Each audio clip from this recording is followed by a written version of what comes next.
Coach of the 2-1 VIP on Swole, Coach Chris Heney. Coach, thank you for joining us. What's up, bitches? Coach, your first draft, obviously in the Dynasty. How did it compare to some of your other drafts? Was it better or worse than you expected? Yeah, I mean it was an exciting day.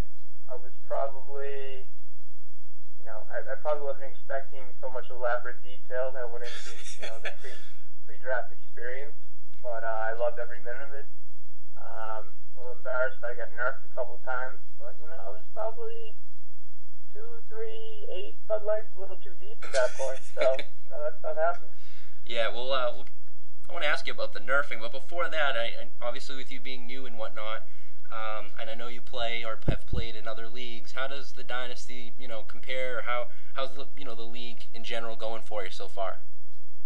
Yeah, it's kind of like when you're in middle school and you make that leap to high school. You just can't really prepare for the intensity and the overall speed of the game, so to speak. That is a great analogy, Coach. It is. It's like the minor leagues going up to the major leagues. You've made it to the show. I've made it to the show. Excellent. Now, Coach, before, speaking of the draft and being a rookie, you had a 20% likelihood of getting your ass nerfed. And as it turned out, as you mentioned, you were the only coach who got, I guess, legitly nerfed more than once when you violated the guard dog ADD rule by redrafting Matt Schaub, and then violating the Bubba Palucha Steve Smith rule by misspelling Michael Floyd.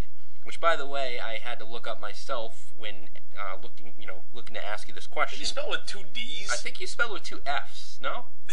No, I don't remember. I probably have the draft board somewhere. But anyway, how did it feel to get nerfed? And do you sounds like you blame it on the alcohol consumption. Do you think maybe just being a rookie had played a part? What do you think?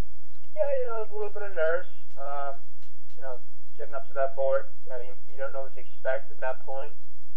But I was probably a little overserved at that point. I was trying to keep up with Coach Palucha, and as everyone knows, he can swing them.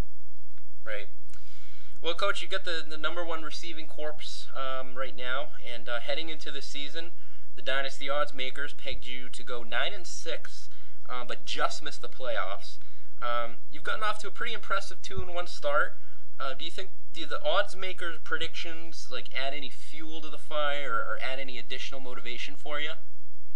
Yeah, absolutely. I mean, I was pretty upset when I saw the initial power rankings. Pretty upset or furious? I mean, I wasn't happy. I was sending out hate tweets. I don't know if anyone saw that. I saw that. Yeah, we use that for motivation on my team. I'm in constant contact with my players. Keep everyone in the loop as to what the expectations are, and it's playoffs or bust. Well, 2-1, you got off to a good start. Coach, obviously, we talked about this earlier on in the year. You're a huge Pats fan. You ended up with only one Pats player on your team. It's actually their defense. Was that by design? Did you purposely stay away from, some other players and maybe target the defense, or is that just the way the draft fell? Yeah, it's sure just the way the draft fell. I mean, being a big Pats fan, I know they do love to spread the ball around. Not outside of, the man Tom Brady, there's not too many huge, consistent performers. One could argue Gronkowski. You're damn right, Gronkowski. Yeah, but he's off to a bit of a slow start. You got to be careful of those Patriot guys. But, I think the defense came on pretty strong at the end of the year last year, and I had a tough game on Sunday, but, Chandler Jones can get it going. I think they can get some pressure, cause some turnovers, get in that end zone, get me some points. You know what, Coach? Speaking of tough losses, yourself in the Dynasty, tough loss to Yellow Peril. You put up a lot of points and still ended up with the L. That's a loss for those of you listening. Anyway, has your opinion of foreign people changed in any way after losing to Yellow Peril? Wow. That's a loaded question. No, not at all. I mean, I don't know the kid, but, he put up a decent amount of points. I wasn't overly crushed about it. I thought, my team had a pretty good week. I think if I checked earlier, I'm, had the most points scored against me so far this year. So, I'm just battling. I'm battling right now. So you're saying you like foreign people? Yeah, that's what I'm saying. Okay. Yeah. Wow. Coach, you'll be squaring up this week against my co-host here, Coach Bub Palucha, and his Bubblegum Shrimp. Anything you'd like to say to Bub while we have him here? Both the opponents here, talking to each other. Anything you want to say to him? Just to prepare to be dominated. Wow. It's going to be a domination. I expect to win, as I do every week. So, he better bring his A game. You damn fucking right I'm going to bring my A game. Go fuck yourself. Thank you. Okay. Dynamite dropping, by the way. We're gonna stop this before this gets any more heated. But Coach, during the post-draft party, you and Coach Zach Palucha got into a bit of a heated discussion regarding Handy Quack's receiver Pierre Garçon. I believe the two of you made a bet to see if Garçon would obtain 750 receiving yards this season, and I believe you said that you think he would not. Garçon's got off to he had a good week one. I think he has about 150 to 160 receiving yards, but then he was banged up and hasn't done much since then. Do you still feel that bet is going to swing your way, or you change your opinion? What do you think about that? Yeah, shortly after I sobered up, a day after that post-game party, I think Mr. Coach Palucha has the advantage there a little bit. I think I probably should have started at maybe 1,200 yards, settled around 1,000, but I'm just trying to prove a point here. 150 yards. He's an overrated receiver. And when was the last time he played? Like the first quarter of week one. So I'm not really worried about it. I think over the long haul, guys like that just they don't produce. Okay. All right, Coach. So the enigma question this week. Okay, I'm assuming you know how it works, but I'm going to name a couple different things, and you have to tell me what they have in common here. The enigma question: Scott Hairston, Russell Westbrook, Al Harrington, Antoine Walker, Usher, and Ray Allen. Wow.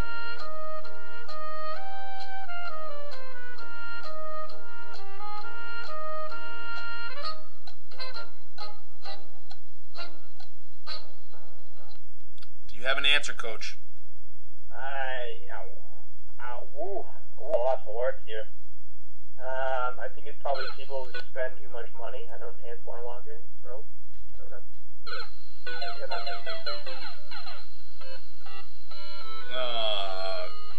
Coach, that is obviously incorrect. I thought you might get this one. Actually, via Barstool, athletes who look like Ninja Turtles. If you think about it, they all look very much like Ninja Turtles. Yeah. No, solid question. Good effort. Thanks for participating. Good at bat. You went up to the ball. You went up to the plate. You looked at your signals. You stepped in confidently, took a nice healthy swing, but you missed. It happens. And you miss 100% of the shots you don't take, right? There it is. Oh yeah. There it is. Hey, I don't know if you know this or not, but each week via Twitter, I inform the general public of who is going to be the coach's interview. Usually the day of recording, which is Tuesday, and I usually send out, hey, if anyone wants me to ask any particular questions to that particular coach, feel free to send them to me. And I actually received a question to ask you from a fan, although I don't know if it's a fan or maybe a coach in the league, but and it seems based off the question, which I'm about to ask you, if I finally will get to it, it seems Bub like he has some sort of past sexual relationship with you. Anyway, the question that is at hand here, Coach Chris, is: have you ever kissed Coach Bubba on the lips? And if so, it's good. Am I right?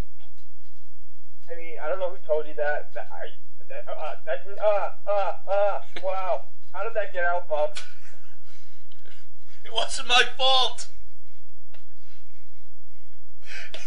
Somebody has blood on their hands. Oh God.